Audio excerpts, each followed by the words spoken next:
In 30 days, a coalition military campaign eliminated 15,000 targets across Iran. An entire naval fleet was sent to the bottom of the Gulf in roughly 8 hours. The supreme leader of Iran was killed in a decapitation strike that took exactly 11 minutes and 23 seconds, from the first detection to the final impact. Yet the Strait of Hormuz remains closed. Global oil prices hit $119 a barrel, and the world's energy markets are effectively being held hostage by a body of water you can swim across in 2 hours. 13 Americans are dead, over 300 are wounded, and approximately 400 kilograms of highly enriched uranium is currently sitting in an underground location that no intelligence agency can confirm. Operation Epic Fury proved a difficult lesson in modern warfare.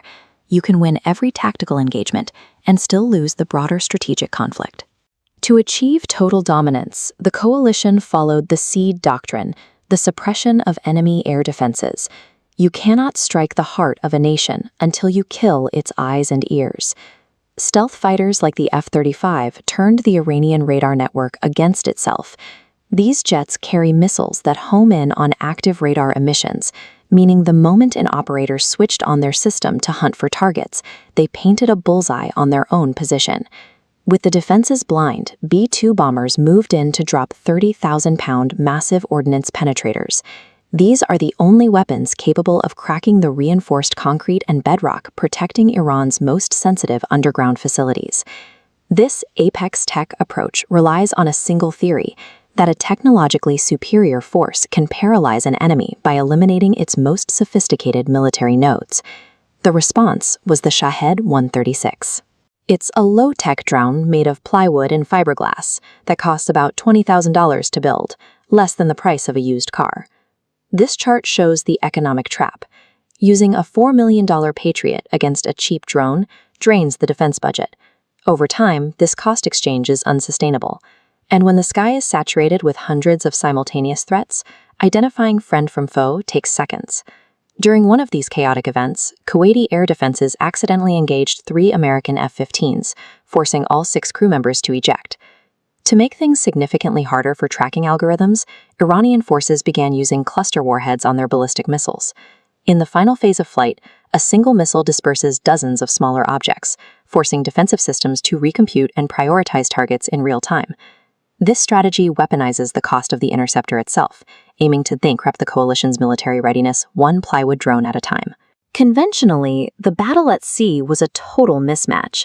U.S. submarines and destroyers sank the Iranian fleet in a single day, marking the first combat sinking of an enemy warship by a U.S. sub since World War II. But the blockade held because it was built out of geography. Missile batteries were hidden in hardened cave positions along the shoreline, and fast attack craft operated from dispersed, concealed ports that are difficult to target from the air. You don't need a massive navy to stop global trade. You only need enough mines and coastal missiles to make the insurance premiums for shipping companies too expensive to pay. The U.S. eventually responded by forming Task Force Scorpion Strike. They deployed their own squadrons of low-cost, expendable drones to mirror the enemy's tactics, using the cheap swarms to absorb Iranian interceptors and clear safe corridors for expensive stealth bombers.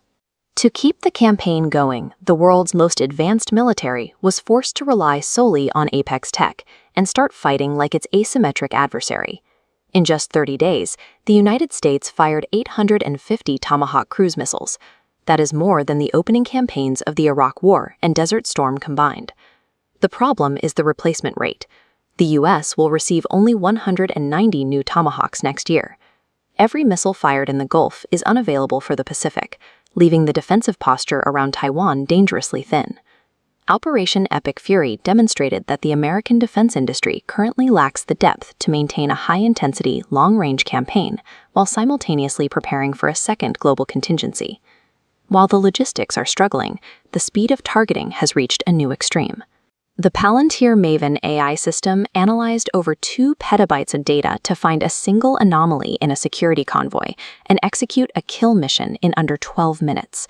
When machine logic moves this fast, there is no window for a human analyst to verify the intelligence or question the data. We have entered an era where lethal decisions are being made at velocities that outpace human judgment.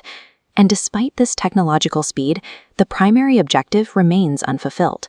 Those 400 kilograms of highly enriched uranium are still missing, potentially relocated by the survivors of the strikes to facilities that aren't even on a map.